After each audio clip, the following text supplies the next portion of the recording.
Diana अपने आंसू पोंछते हुए अभिमन्यु को दर्द से तड़पते देखकर कहती है, मैं तुम्हें बचाऊंगी अभी।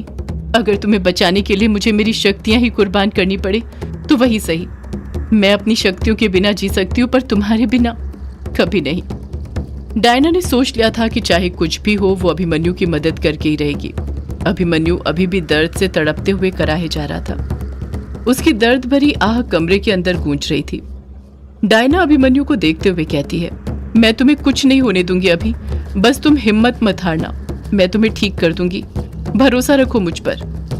डायना के दिमाग में किताब के अंदर जो क्षतिपूर्ति संगम वाला तोड़ लिखा हुआ था वो घूमने लग जाता है और उसे याद आता है कि उसमें डायन के काजल का जिक्र है। डायना उम्मीद भरी नजरों से अभिमन्यु को देखते हुए कहती है, मैं दूंगी अपना काजल तुम्हें अभी। सिर्फ अपना काजल ही नहीं बल्कि अपना सब कुछ, अपनी पूरी जिंदगी। इतना कहकर डायना अपनी आंखों में अपनी उंगली फेरने लग जाती है। वो अपनी उंगलियों से अपनी आंखों का काजल निकाल रही थी, पर जब वो अपने हाथ सामने करती है तो देखती है कि उसके हाथों में जरा सा भी काजल नहीं लगा हुआ था। उसकी उंगलियां कोरी थी। असल में आज सुबह उसने काजल लगाया ही नहीं था, जिस कारण से उसके हाथ कोरे थे। उनमें काजल नहीं आया था। डायना तुरंत अपनी जगह पर से उठती है और अपने कमरे में रखा अपना बैग खोलती है। वो उसमें से काजल की डिब्बी निकालती है और जब डायना काजल की डिब्बी खोलकर देखती है कि उसके अंदर भी काजल नहीं था, उसका काजल खत्म हो चुका था। डायना घबराते हुए खुद से कहती है, ये क्या, मेरा काजल तो खत्म हो गया है। अब मैं क्या करूं? अभी को ठीक करने के लिए काजल कहां से लाऊं? मैं तो कोई और काजल ले भी नहीं सकती क्योंकि ये डायनो का काजल है। मेरा काजल कोई आम काजल नहीं है। एक डायन के काजल में जितनी शक्तियां होती हैं उससे कई ज्यादा कठिन होता है उस काजल को बनाना। डायने अपनी आंखों में कोई सामान्य काजल नहीं लगाती, बल्कि वो काजल यूज करती हैं जिसे चमगादड़ की हड्डी से बनाया जाता है, जिस कारण उनके अंदर खून और सुनने की क्षमता बढ़ जाती है। डायने अपनी आंखों में लगाने का काजल खुद विशेष मंत्रों से बनाया करती है और डायना भी बाकी की डायनों की तरह वही करती थी, अपना काजल खुद बनाया करती थी।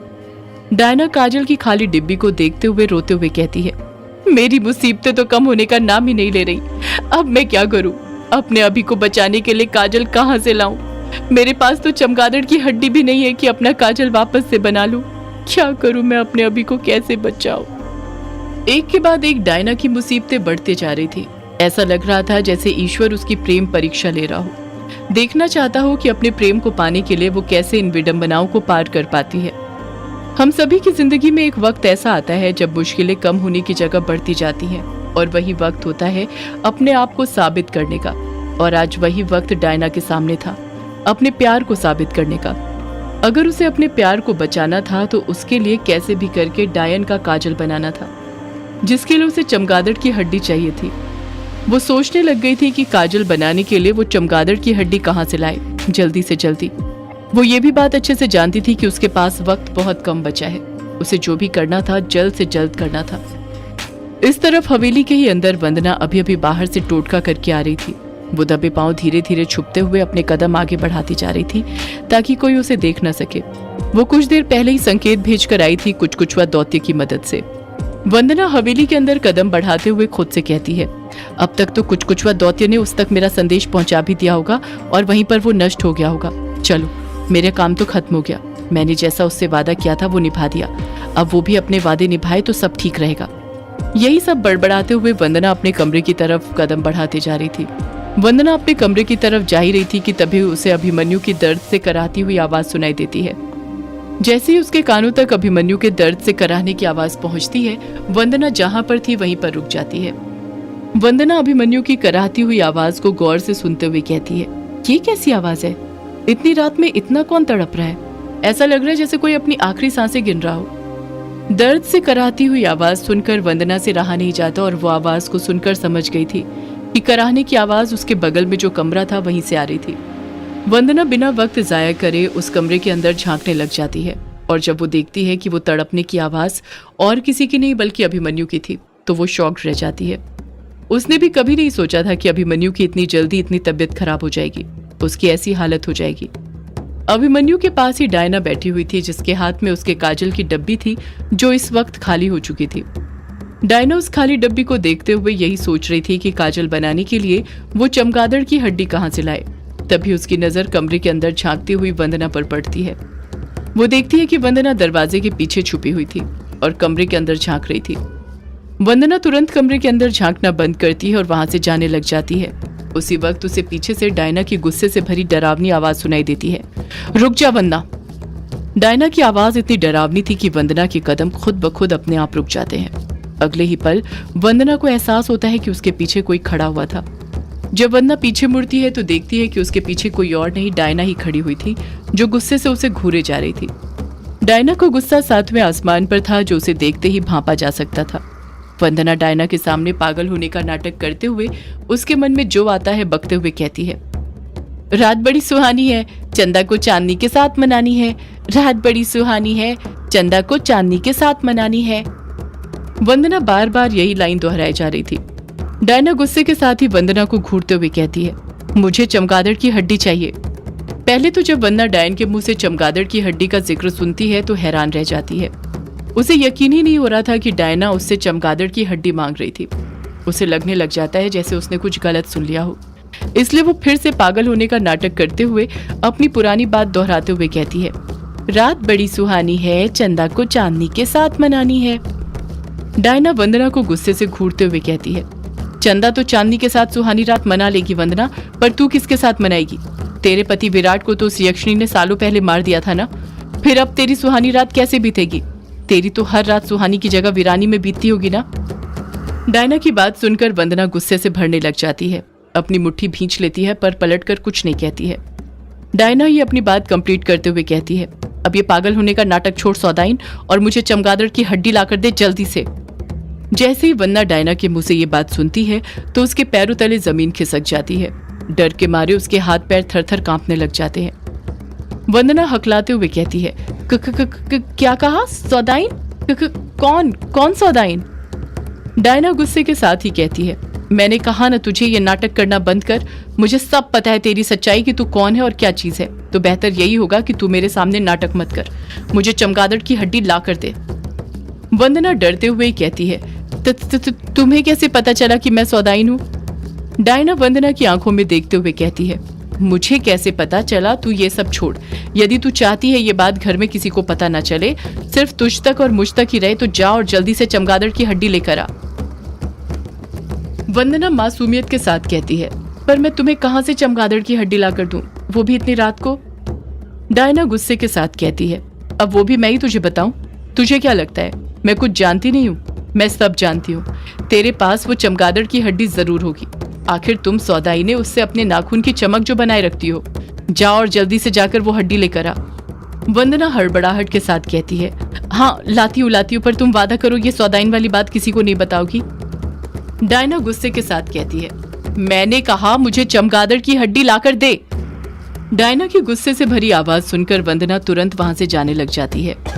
वंदना चमगादड़ की हड्डी लेने अपने कमरे में जा ही रही थी कि तभी उसे याद आता है कि हवेली में ही अघोरी का तहखाना था, जिसके अंदर जादू टोना करने की हर एक चीज उपलब्ध है।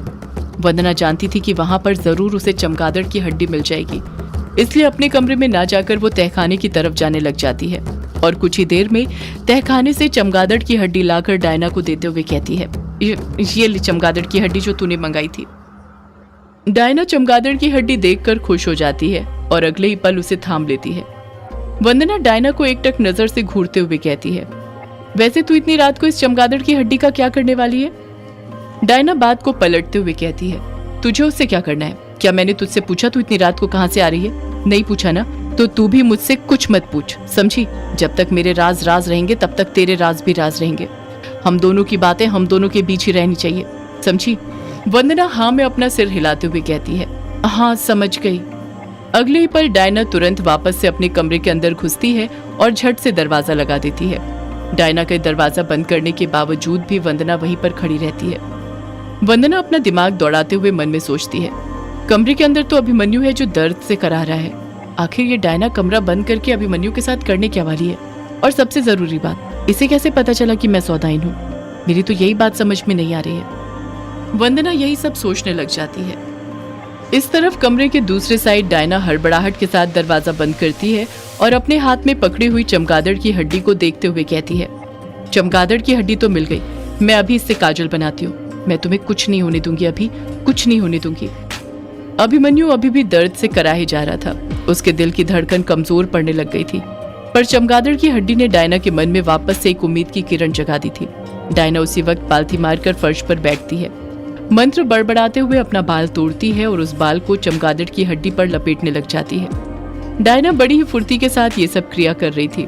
डायना चमगादड़ की हड्डी को फर्श पर रखती है और उसे देखकर मंत्र पढ़ने लग जाती है, और देखते ही देखते उस हड्डी में अपने आप आग लग जाती है।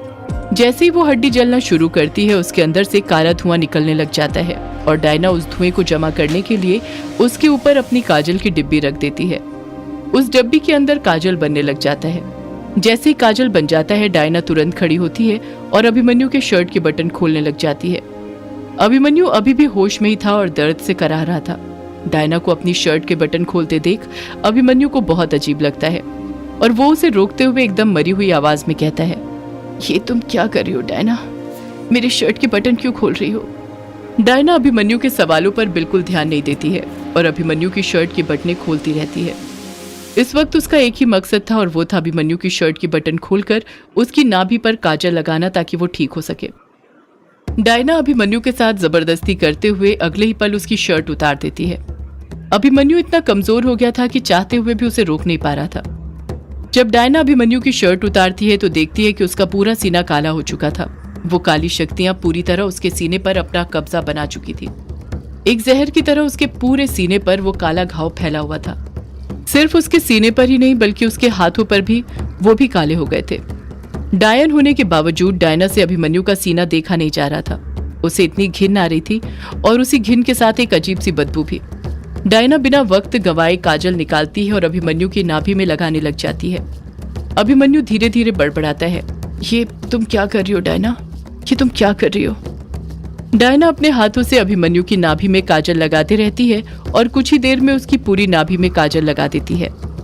डायना को उम्मीद थी कि काजल लगाने के बाद अभिमन्यु ठीक हो जाएगा। वो एक टक नजर से अभिमन्यु को देखने लग जाती है, पर अभिमन्यु अभी भी उसी तरह दर्द से कराह रहा था। बल्कि अब तो अभिमन्यु पहले से ज्यादा दर्द से कराहने लग गया था, जैसे अब उसका अंतिम वक्त निकट हो। ऐसा लग रहा था जैसे उसकी नाभि पर काजल लगाने का कोई असर ही ना हुआ हो। डायना घबराते हुए मन में सोचने लग जाती है, ये क्या, मैंने तो अपना काजल भी लगा दिया अभी को, फिर वो ठीक क्यों नहीं हो रहा? कहीं मैंने बहुत देर तो नहीं कर दी? सदियों से है पुरानी ये है यक्षिणी की कहानी। यक्षिणी एक आग है, यक्षिणी तेरा ख्वाब है,